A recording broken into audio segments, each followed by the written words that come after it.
Republican Representative, well, soon to be former Republican Representative George Santos had a bit of a meltdown this week outside of the Capitol when reporters caught up to him, and he basically threatened the entire body of Congress. Republicans, Democrats, doesn't matter.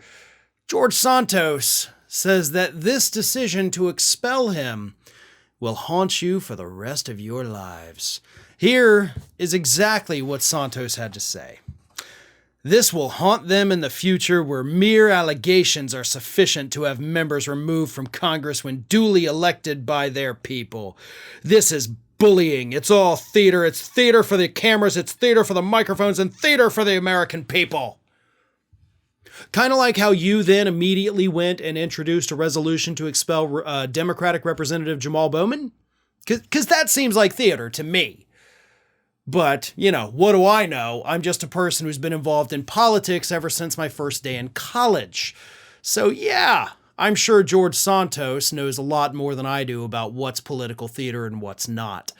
Here's the thing, bud. These aren't mere allegations. These were findings of the House Ethics Committee.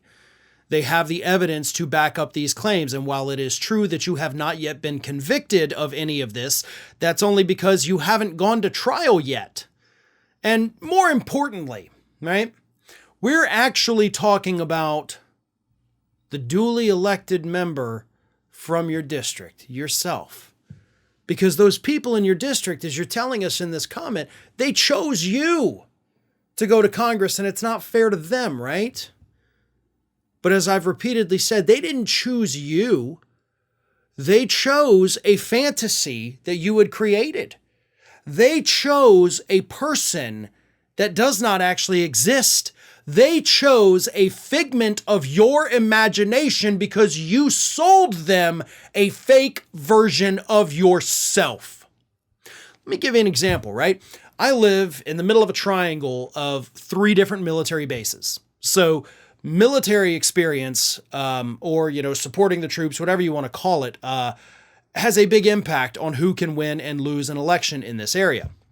So if I were to come out and run for office in this area and tell everybody, listen, look, I fought in Iraq for 8 years. I lost both my arms in Iraq. I'm a vet. I know firsthand. It would probably boost my chances of winning in this area. And then after I win, it comes out like, wait a minute, he actually has both of his arms. We see them waving around and he's never served in the military.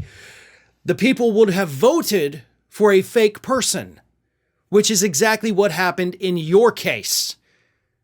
You lied about every possible aspect of your past, and this isn't even included, by the way, in any of the criminal charges against you.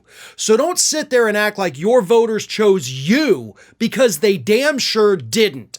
They picked a person who doesn't exist, and they deserve better. And hopefully, in the very near future, better is exactly what they're going to get. And trust me, nobody will be haunted by the decision to expel your ass. Ring of Fire has fresh content 7 days a week, so if you want to be reminded about it, don't forget to subscribe to the channel, hit the little bell to be notified every time a new video goes up.